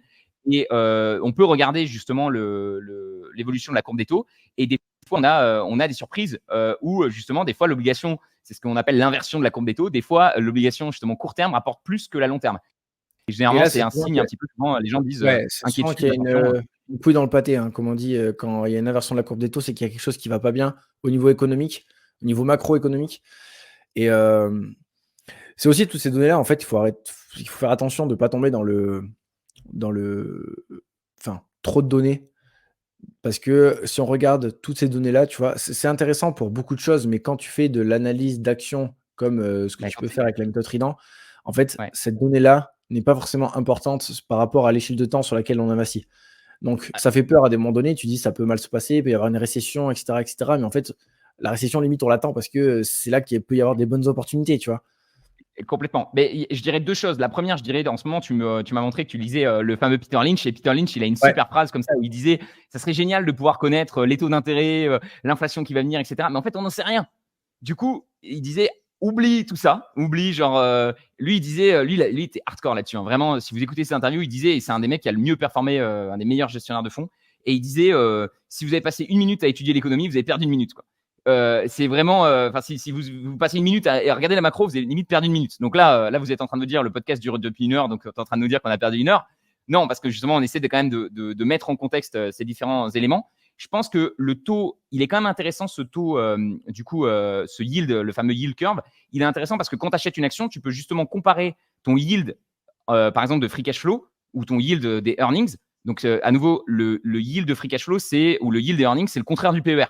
Donc ça, c'est un peu, moi, j'ai mis beaucoup de temps à comprendre, mais quand une action a un PER de 25, elle a un yield de 4%, en fait. Donc on parle souvent, tu sais, quand même du yield du dividende. Donc si à nouveau une ouais, action vaut 100, elle verse 1 euro de dividende, on a 1% de yield. Mais si une action vaut 100 et qu'elle rapporte 4 euros par action, elle a du coup un PER de 25, mais un yield de 4%. ouais. Et ce yield de 4%, on peut le comparer au yield justement d'une obligation à long terme, par exemple de 10 ans. Et en comparant les deux, on peut se dire, est-ce que je ferais mieux d'acheter cette action qui, à nouveau, le yield, il est ce qu'il est aujourd'hui, mais l'action va s'apprécier dans le temps, versus j'achète une obligation moyen ou long terme avec un certain Ouais. yield, tu vois. Et là, Mais j'ai c'est là où trouvé le yield. le calcul Et est je le, hyper compliqué là du coup quand même parce que il faut faire une prévision sur la potentielle croissance des free cash flow, des earnings, qui est à prendre en compte parce que si tu le compares à aujourd'hui, tu fais une photo d'aujourd'hui, c'est pas du tout la même chose par rapport à ce qui peut se passer, tu vois. ben, Donc en fait, ce que tu fais dans la valo, nous, ce qu'on fait dans la partie valo, justement, sur Trident, c'est qu'on va venir appliquer la croissance estimée de l'action, donc à nouveau une croissance très prudente. Donc à nouveau, par exemple, je sais pas, aujourd'hui, on reprend cet exemple, l'action a un free cash flow yield ou un earning yield de 4%. Tu appliques du coup la croissance future. Imaginons que tu te dis, OK, les earnings vont s'apprécier à 8% par an. Du coup, tu obtiens le rendement que tu auras sur ton coût au bout de 10 ans. mmh, Tu peux calculer la moyenne du coup en prenant les deux chiffres, donc à nouveau le yield de départ et le yield moyen que tu vas obtenir sur la période. Et ce yield-là, tu peux le comparer avec le yield ouais, à nouveau de l'obligation. Et donc l'idée, c'est d'investir uniquement dans les actions qui vont te permettre d'obtenir plus. Mais bien sûr, comme tu l'as souligné, il y a toujours des calculs et des estimations. C'est difficile parce qu'il faut notamment la grande donnée qu'on ne connaît pas. On sait en fait le rendement de l'action. Je sais qu'aujourd'hui, si je prête de l'argent à l'État américain, je sais combien je vais obtenir. Ce que je sais pas, par contre, c'est est-ce que les taux directeurs vont monter ou baisser? Donc, du coup, ça va impacter évidemment le résultat sur mon obligation. Et ce que je sais pas, c'est est-ce que mon entreprise, je prévois qu'elle grandit à 10% par an, mais est-ce qu'elle va réellement grandir à 10% par an? ouais. Et donc, tous ces calculs-là, évidemment, il y a toujours une part d'estimation, mais je trouve que ça reste intéressant de les faire, tu vois. Et ouais, vas-y. Et j'en profite, tant qu'on est dessus, tu vois, j'ai mis la yield curve là, tu la vois ou pas? Ouais. Donc, vous l'avez vous tapez yield curve Guru Focus, vous pouvez la retrouver. Et donc, vous voyez qu'en fait, là, prêter de l'argent à l'État américain sur un mois, ça vous rapporte 5,39%. Et au contraire, prêter sur 30 ans, ça vous rapporte 4,5%. Donc, c'est très bizarre. Normalement, c'est à Ouais, là, nouveau. la courbe, elle est presque flat là, ça bouge pas, Ah c'est ouais, bizarre. elle est Alors que vraiment. tu Ouais, vois, ouais, genre, elle est la même courbe, inversée parce que normalement, c'est censé faire un S, quoi. c'était un peu la courbe de 2021 là. C'est un petit Exactement. S, mais c'est censé faire ça, c'est censé monter un C'est petit censé peu faire ça. plus. Après En novembre la courbe 2021. grise est écrasée aussi, hein. La courbe grise est écrasée puisque avec les taux qui sont vachement montés, bah, on est allé chercher des 5 un truc comme ça. Mais si tu mets sur ton échelle entre 0 et 2,5, ça fait un beau S, je pense. C'est ça. Oui, oui, tu as raison. Elle est écrasée, mais en vrai, ça fait plutôt un S. Et on voit qu'en novembre 2021, on est dans une situation plus classique où tu dis, OK, je prête de l'argent Sur 30 ans, l'État américain, je payais 1,78. Si je prête de l'argent sur un mois, je payais que 0,11. Donc là, on voit clairement l'opportunité, par contre, de faire travailler son cash. C'est qu'aujourd'hui, ça rémunère à 5,39% et ça va potentiellement continuer d'augmenter si la Fed continue de monter les taux. Alors du coup, juste après, j'ai une petite stat justement sur les taux. Donc c'est vrai qu'on a l'impression qu'ils ont explosé. Mais quand on prend un peu de recul, on voit qu'en 80, on était atteint. Là, Warren Buffett disait que c'était n'importe quoi parce que dans les années 80, tu avais des taux à 18%. Donc là, Ouais, là, tu prêtes ton argent, tu prends 19% par an, toutes les actions valent rien quasiment parce que je veux dire, c'est très difficile de pas investir en obligation. Là, d'un coup, je suis d'accord avec toi. Là, ça a vraiment un impact. Mais on voit quand même qu'on est encore, tu vois, finalement, on n'a pas dépassé.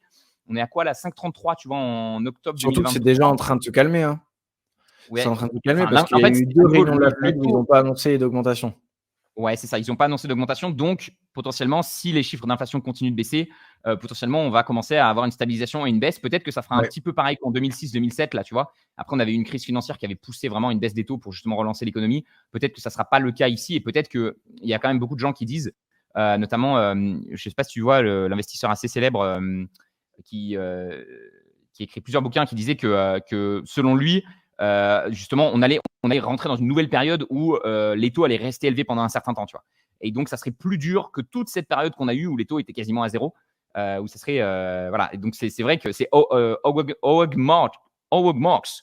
J'ai toujours du mal à le prononcer son prénom, mais voilà. Du coup, c'est intéressant de savoir. Mais je pense qu'à nouveau, ces prévisions-là, faut un peu les ignorer parce qu'en fait, tout le monde dit ça. Mais dans la réalité, on ne sait pas du tout ce qui va se passer. Non. Et donc, du coup, Après, c'est là aussi que c'est intéressant quand même de regarder légèrement la macro parce que si tu regardes ne serait-ce que les taux d'intérêt, l'inflation et l'emploi aux US, parce que au final, c'est quand même les décisions de la Fed qui drive énormément de choses, en tout cas en Europe et aux US. Tu regardes ces 3 données-là, tu peux anticiper légèrement ce qui peut arriver. Par exemple, tu as un emploi qui est très bon et une inflation qui se calme, et tu as les taux d'intérêt qui sont assez hauts. Bah, en fait, tu te dis, bon, bah, peut-être que les taux d'intérêt, ils vont redescendre. Tu vois, il n'y a pas d'intérêt à continuer de les monter. Mais en fait, Oui, alors, tu vois, je trouve que en fait, c'est toujours difficile de faire des prévisions. Pour moi, je regarde les stats aujourd'hui. Je trouve qu'elles sont intéressantes, les stats aujourd'hui. C'est-à-dire, je me dis, OK, aujourd'hui, combien l'État américain me paye pour faire fructifier mon cash? OK, il me paye 5%. Donc, il faut que mes actions me rapportent plus de 5% sur les 10 prochaines années, tu vois, par exemple. Mais dès que tu commences à rentrer dans, OK, donc là, en ce moment, il y a l'emploi est bien, donc du coup, je trouve que c'est chaud parce qu'en fait, tu regardes le Covid. Tu vois, pas forcément pour. il y Ouais, a des bien sûr. événements qui peuvent Mais pas complètement forcément pour chambouler prendre les des choses. décisions. Ouais, C'est pas forcément pour prendre des décisions d'investissement, c'est plus pour faire une photo de ce qui se passe et se ouais. dire: «Bon, beh, en fait», genre parce que imaginons là, le cash sur Wise, on sait qu'il est rémunéré à quasiment 5. Bah, là, on voit en fait que la courbe des taux, elle est plate, c'est quand même anormal. Donc si on voit que, bah, le rendement, en tout cas la courbe des taux commence à reprendre une forme normale, que les rendements court terme, très court terme, baissent et que la courbe reprend un taux, bah, on sait très bien que, ce qui va se passer sur Wise, c'est, bah, que les taux d'intérêt, ils vont Ouais, baisser, tu vois? Donc tu ouais, peux ouais. aussi Mais du coup, anticiper un peu ça. je suis d'accord avec toi, mais du coup, pour moi, ça change pas. En fait, ça changera pas mon Non, ça change allocation de pas, c'est capital, en juste, fait. C'est-à-dire que je pense que j'aurai toujours 10% de cash, sauf à nouveau, si un jour les taux d'intérêt se mettent à payer 18%, bon là, j'aurais peut-être un pourcentage de cash plus important que d'actions. Mais autrement, pour moi, enfin, je sais pas toi si ça a eu un impact, mais moi, finalement, dans ma stratégie, je suis toujours resté sur à peu près le même taux de cash. La seule différence, c'est que j'essaie de faire travailler ce cash et pas le laisser sur des comptes courants, alors qu'avant, en fait, je m'en foutais un peu parce qu'à nouveau, quand tu as des taux à 0,5, bon, ça fait pas une grosse différence. ouais, Là, à 5%, ça commence à être ça important commence, ouais. de les faire Bah, travailler. moi non, pas pour enfin, ça a pas trop changé vu que je suis obligé de mettre du cash de côté là pour anticiper la transition, pro donc au final, là, moi je suis un peu hors jeu, je pense pendant quelque temps, jusqu'à ce que la transition soit faite. Mais ouais, non, sinon je pense que j'aurais fait, un peu la même chose. Parce que jusqu'à il y a quelques mois, j'avais quand même pas mal de cash, tu vois?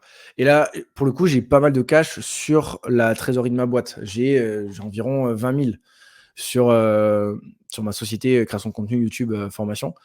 Donc j'ai quand même pas mal de cash et je pourrais en faire quelque chose, tu vois? Mais là, toujours pareil, j'ai tellement peu de vision sur ce qui va se passer dans les prochains mois par rapport à mes Ouais. revenus et tout, que je peux pas me Mais, permettre de les placer même sur du mais court terme.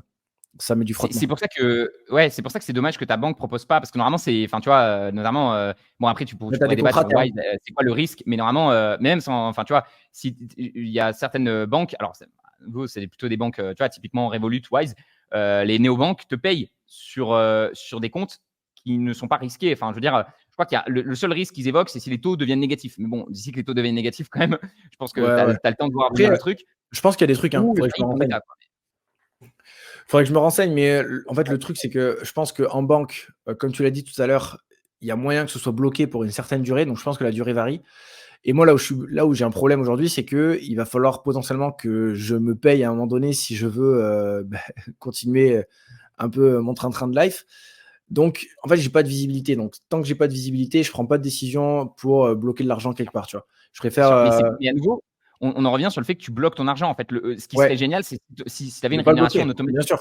de Si pas c'était pas bloquer, tu vois, bloqué et genre, que je pouvais en faire ce que je voulais quand je veux, je le mettrais sur, bien sûr. bah, Ça tu le serait laisserais débile de sur pas ton, en le fait, faire. c'est juste tu le laisses sur ton compte courant, mais tu es rémunéré pour ça, quoi. Ouais, Ça paraît bizarre dit comme ça, mais c'est ce qui se passe sur eBay, c'est ce qui se passe sur Wise. Genre, c'est pas, tu actives en fait juste l'option intérêt. Donc, quand tu actives l'option intérêt, ça veut dire quand même que tu acceptes que ton cash soit prêté, mais à nouveau, il est prêté sur du court terme à des États. Donc, en fait, le risque, le risque que ce cash il disparaisse, il est quasiment nul. Parce que, à nouveau, à moins d'une faillite ou à moins des taux d'intérêt qui retournent dans le négatif, mais à nouveau, pour retourner dans le négatif, il faudrait quand même du temps. Voilà. Donc, ça sera pas du jour au c'est vrai lendemain, que c'est non. dommage que ça soit pas plus disponible sur les banques parce que 20 000 balles, tu vois, fois 4% d'intérêt, tu choperais quand même un petit, je sais pas Bah, exactement combien ça ferait par on va an ou dire, par mois. Et ça ferait toujours quelque chose d'assez sympa, quoi. j'avais D'ailleurs, 800 je vais en balles par profiter. an, hein. Ouais, ben voilà, c'est toujours 800 balles, quoi. C'est toujours ça de prix. D'ailleurs, je vous montre, juste pour terminer sur ces taux d'intérêt. Donc voilà, Interactive Broker, le taux d'intérêt, il clash un peu les autres courtiers parce qu'ils disent, regardez, Saxo, vous payez que 3%. Et nous, on est beaucoup plus élevé et les autres ils sont à 0 ou de Giro, voilà, non communiqué. Ils ont mis XTB ici, donc vous pouvez regarder, mais voilà, c'est assez intéressant. Mais à nouveau, plus une option quand vous avez quand même pas mal de cash, vous êtes plutôt riche en cash. Et ici, on a Wise Interest qui est quand même assez intéressant. Donc 4,95 sur la livre, 5,11 sur le dollar et 3,62 sur l'euro. Donc Clem, on termine peut-être sur le Ouais. Warren Buffett. Tu l'avais ouvert en préparation. Donc tu avais encore des petits éléments à dire sur Non, c'est bon, vas-y, les je pense obliges. que ça fait 1h10, on est pas mal. On peut finir avec ça, ça fera ouais, potentiellement même une petite transition vers le prochain podcast, on sait rien, on pourra avoir analysé un petit peu parce que là c'est à chaud. Mais ouais, du coup, je suis sur la même page que toi, j'ai mis que les sales, les sales, pas les sales. Et ouais, il a vendu quand même à 100% pas mal de boîtes, hein, sur le On peut Q3 là. montrer, quand même comment on arrive là. Donc, quand vous arrivez sur Ouais, Dataroma, ici, vous avez tous les. Donc, c'est l'État américain en fait oblige les entreprises qui font de l'investissement à déclarer. Donc, c'est le 13F à remplir un files. Donc, généralement, le files, il arrive. Il me semble que c'est 1 mois et demi. Donc, vous avez quand même un peu de retard en fait, mais on a quand même un update ici, vous voyez, de 14 novembre, et c'est les achats un petit peu du trimestre précédent. Donc, c'est quand même génial. Ça permet de voir. Ici, ils font plein de stats pour voir, par exemple, quelles sont les 10 actions qui sont le plus détenues par les super investisseurs. Et ici, vous avez du coup différents portefeuilles voilà, de super investisseurs. Moi, il y en a certains que j'aime beaucoup. Mais ici, du coup, vous tapez par exemple Warren Buffett et vous pouvez aller voir du coup la composition du portefeuille. Sur la première page, vous avez vraiment toutes les actions qu'il a. Et donc, notamment, ce qui est très intéressant, c'est de regarder le pourcentage que représente l'action. On voit qu'il a 50% d'Apple, donc c'est énorme. c'est ouf. Sachant qu'il faut toujours faire attention parce que Berkshire Hathaway, qui est donc la holding de Buffett, a aussi beaucoup d'actions qui sont 100% détenues en son nom. Donc, en fait, Apple ne représente pas réellement 50%. Ça représente 50% des actions cotées que Berkshire Hathaway a, quoi. Et ici, vous avez la valeur. Donc, on doit être à 156 milliards, si je dis pas de Ouais, bêtises, ouais, 156 milliards d'Apple. Donc, ouais, ça commence à faire des sacrées sommes, ça commence à faire un dividende sympa au total. Et quand vous allez dans Activity, juste ici, vous avez du coup le détail avec qu'est-ce que, durant le Q3, donc le trimestre numéro 3, qu'est-ce que concrètement notre cher Warren Buffett a acheté ou vendu, sachant qu'attention, et d'ailleurs, c'est ce que tu vois, Clem, pour moi, tu vois, j'interprète pas ça de manière. Pour moi, ça ne devrait absolument rien dire parce que si tu regardes les pourcentages de chances que ouais, ça j'avais représente pas dans son vu. portefeuille, C'est très, c'est très faible, ouais. très, très faible. C'est-à-dire que si tu vois une position, je sais pas, il a vendu 6% d'une position, tu fais OK, enfin, ça a impacté 6% de son portefeuille, tu dis OK, il a quand même vendu une grosse position. Ce qu'il faut savoir sur Buffett, c'est que généralement, quand c'est des petites ventes comme ça, c'est même pas lui qui les fait. Souvent, c'est ses partenaires. En fait, il commence à de plus en plus déléguer. Et en fait, les mecs qui bossent avec lui ont un petit capital qu'ils vont pouvoir utiliser. Tu vois. Donc, on ne sait même pas si c'est Buffett qui a fait ces achats ou pas. Il me semble quand même que tout ce qui est Siri, là, j'en avais entendu parler. Je pense que ça, c'est vraiment de lui. Mais on voit, mais même là, ça représente des sommes. Ouais, C'est c'est très faible, ridicule hein. par rapport à la taille de son portefeuille. Tu vois, si on se dit, tiens, ok, il a acheté donc Sirius XM, il me semble que c'est des radios. Euh, je trouve le bail un peu étrange parce que pour moi, c'est pas un domaine en pleine expansion. Et si on essaie d'aller la retrouver, tu vois, elle est ici, quoi. C'est 0,01% de son Ouais, portefeuille.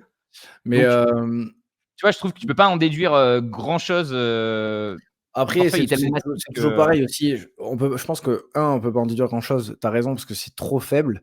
Et deux, je pense qu'aujourd'hui, la taille du portefeuille de Berkshire Hathaway est tellement grosse que, en fait, ils sont obligés de faire des petits moves comme ça petit à petit, hein. Parce que tu vois, Activision Blizzard, ils terminent de les vendre aujourd'hui sur le Q3, mais ils avaient déjà commencé à vendre sur le Q2, Ouais. sur le Q1. Donc en fait, ils vendent petit à petit sur le Q4 2022, sur le Q3 2022. En fait, ils ont vendu petit à petit, mais je pense qu'en fait, ils ont tellement eu, enfin, tellement d'argent ils ont le problème des gros fonds d'investissement. Ils sont obligés de répartir les ventes parce que sinon, en fait, ils font varier les cours, hein, je pense. Ouais, mais carrément, carrément. Après, la position, ouais, tu vois, là, on est à 0,83. Je pense que sur Buffett, c'est ça, c'est qu'il faut considérer qu'un 0, c'est qu'à partir de 0,5 que tu peux considérer que c'est meaningful, tu vois. Genre là, par exemple, le 10% de Chevron en moins, il a vendu 10% de ses actions Chevron. Mm. Voilà, on voit que c'est un impact de 0,69 sur le portefeuille. Donc ça, c'est une vente assez importante. Après, à nouveau, ça veut rien dire. Ça veut pas dire qu'il est négatif sur l'entreprise ou quoi que ce soit. Ça peut être des raisons. Des fois, dans les fonds, tu as besoin de dégager une certaine partie de cash parce que tu vois des entreprises plus intéressantes. Et d'ailleurs, j'ai appris une petite news là-dessus, c'est que Buffett a fait une demande justement auprès de la SEC pour que justement dans ce 13F filing, il ne révèle pas l'action qu'il est en train d'acheter. Donc il est en train de construire une position et il a fait exprès la demande de n'avoir et la SEC a accepté, enfin je dis la SEC, mais oui c'est ça, c'est la SEC qui a accepté de Voilà, c'est repousser cette révélation pour que, comme tu l'as dit, il ait le temps de construire la position. ouais. Parce qu'il y a un effet, ils appellent ça l'effet Buffett, c'est que dès que Buffett achète une action, l'action elle prend Elle plump, ouais. 5-10% parce que tout le monde le suit sur le trade, quoi. Donc là, c'est intéressant de voir que lui, justement, il s'est dit, bah tiens, si je peux ne pas le dire aux gens ce que je suis en train d'acheter, au T'imagines moins, le je vais avoir le contrat temps quand de même. construire la position sans que le prix il monte trop, quoi. C'est aussi en ça qu'on dit qu'en tant qu'investisseur particulier, on a quand même. C'est con, hein, c'est raisonné à l'envers, mais on a Ouais. une force de frappe qui est vraiment. Enfin, en gros, je pense que beaucoup de gérants de fonds aimeraient être dans notre position avec nos petits moyens pour faire des choix qui sont pas biaisés et ils ne doivent rien à personne, etc. Parce que quand tu as un effet comme ça, où tu te dis, si je le dis, c'est fini, j'ai plus le temps d'acheter parce que la valeur de la boîte sur laquelle je veux me placer n'est plus du tout celle à laquelle je voulais l'acheter, Ouais, bah, ouais. ça fait chier, tu vois, c'est mort. Mais Et il même y a sans le plein dire, de. en fait, même sans le dire. Si tu veux placer à nouveau, si Buffett, en plus, moi je suis très curieux de savoir dans quelle action il va acheter parce que en fait, il est tellement gros que généralement, quand il construit une position, forcément, il va acheter des millions, des milliards, enfin pour move the needle, comme disent les Anglais, pour faire bouger. Tu vois, il peut pas acheter une small cap, même si la small cap elle fait x3. Bon, déjà, il va multiplier par 3 le prix en tentant de l'acheter.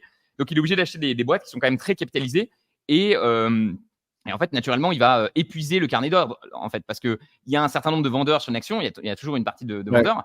Au bout d'un moment, tu achètes tous ces gens qui veulent vendre, bah, au bout d'un moment, il n'y a plus personne qui veut vendre, ou alors ils vendent beaucoup plus haut. Et donc, en effet, ça peut être compliqué quand tu es un gros gérant de fonds. Buffett, l'avantage qu'il a quand même, il faut bien le souligner par rapport à d'autres gérants de fonds, c'est que Berkshire Hathaway est coté. Et donc, il n'a pas cet aspect où il doit, tu sais, vendre des actions pour en rendre aux actionnaires. Alors que beaucoup de gérants de fonds ont ça, et ça, je trouve que c'est le pire, tu vois. C'est-à-dire que imaginons, tu es crise Covid 2020, tu te dis, wow, c'est trop bien, mes actions sont moins chères, je vais pouvoir renforcer. Et là, tes investisseurs, ils te disent, bah non, nous, on veut retirer. Du coup, tu n'as Ouais, plus de cash. En fait, c'est le cash de tes investisseurs, ils ont arrêté d'en mettre dedans. Et en plus, ils te disent, on veut retirer. Donc, tu on es veut obligé de vendre. Ouais. vendre tes actions à des prix complètement cassés. Et Et ça, on en je revient pense qu'on n'en parle pas assez, mais je pense que c'est un impact énorme sur la performance de parce ouf. que c'est pas tes décisions à toi en tant que voilà, c'est en fait les décisions de tes investisseurs qui ont placé de l'argent dans ton fonds. Et on le sait, les êtres humains sont classiques, hein, c'est-à-dire quand la bourse elle monte, ils Ouais, rajoutent de l'argent et quand elle on baisse, en ils ont tendance revient à retirer des fonds, quoi. exactement au point que j'abordais tout à l'heure sur les investisseurs qui ont peu de connaissances et qui font de la merde au moment où il faut pas faire de la merde. Et je pense que en fait, quand tu délègues complètement la gestion de ton argent, bah, tu délègues aussi tout l'aspect psychologique, connaissances, etc. Tu es mauvais dessus parce que tu connais rien. Et vu que c'est délégué, bah, tu te dis, bah, en fait, là, ça baisse, faut que je me casse, tu vois. Donc, je retire Mais tout. C'est le pire moment. Et en fait, tu mets des bâtons dans les roues aux gérants, aux fonds qui gèrent, etc. Et en fait, je pense que ça, comme tu dis, un énorme impact Parce que je pense qu'on ne se rend pas compte parce que chacun d'entre nous, on n'a pas énormément d'argent à investir, mais tu nous mets tous ensemble dans les fonds, c'est quand même un fonds, c'est rien d'autre que l'argent que nous, on leur a donné, hein. C'est juste que c'est beaucoup de personnes qui s'y mettent en même temps. Ouais, et puis, Et, attention, parce que dans les fonds, il y a beaucoup d'investisseurs institutionnels aussi qui vont, donc tu vois, des fonds de pension ou des fonds de fonds, on appelle ça. Donc, ils investissent dans plusieurs fonds. Donc, ça peut être aussi les institutionnels qui peuvent représenter des grosses parties et qui eux-mêmes peuvent retirer à des moments non opportuns. Mais tu fais bien d'appuyer dessus parce que je trouve que c'est la meilleure comparaison que tu peux faire. C'est-à-dire qu'ils ont fait des études, et ça, c'est beaucoup sur les fonds actifs, parce que malheureusement, les ETF sont encore assez récents et je pense qu'il n'y a pas beaucoup, cette étude-là n'a pas beaucoup été faite sur les ETF et on a peut-être moins de données. Mais ils montrent que la performance du fonds actif, par exemple, c'est, je sais pas, 8% par an. Mais la performance que les investisseurs dans ce fonds actif ont obtenue, c'est genre 4% par an. Et pourquoi ils ont obtenu beaucoup moins que la performance du fonds? C'est parce qu'en fait, ils ont mis de l'argent au moment où le fonds était le plus haut et ils ont retiré l'argent au moment où le fonds était le plus bas. Et je pense que les ETF, malheureusement, c'est beaucoup ça aussi. Il doit y avoir beaucoup de gens qui retirent l'argent au mauvais moment, qui ne gardent pas forcément sur le long terme. Et du coup, forcément, tu n'as pas la performance de l'ETF parce que tu t'es fait avoir par les biais cognitifs dont on oui, parle souvent. après, Ici. c'est toujours difficile. Enfin, là, pour le coup, je pense pas que ce soit spécifique aux ETF, mais c'est toujours difficile d'acheter au bon moment et de sortir au bon moment, tu vois. C'est parce qu'il y a aussi un moment donné sur les ETF, on en a déjà parlé, mais il faudra sortir pour, ou en tout cas, vendre pour profiter des gains qu'on a générés. Est-ce que ce sera au bon moment ou pas au bon moment? Difficile de Ouais. savoir. Mais Mais bon, ça, moi, c'est je pense tout que un autre sujet. c'est vrai que c'est un autre sujet. On va peut-être pas partir dessus maintenant qu'on est à 1h20. Mais Mais voilà, ouais. c'est vrai que je pense que, de manière générale, moi, je le vois comme tu vends au bout de 10 ans. Donc, au bout de 10 ans, tu as fait une telle appréciation que même si c'est pas le moment parfait et que l'action a un peu baissé, à nouveau, aujourd'hui, tu considères qu'une baisse, par exemple, de 5%, c'est important. Mais si tu as investi dans cette action il y a 20 ans, en fait, la baisse de 5%, elle va très peu réduire Rentable. l'argent que tu auras généré cette action. Donc, je pense que Et l'erreur, c'est comme, surtout de vendre sur un horizon court terme et de ne pas oui, être capable. Et ça, les stats le disent, l'investisseur moyen, il garde une action 8 mois. parce Quoi. que, Alors qu'il parce que devrait la garder. l'inverse est vrai aussi, hein.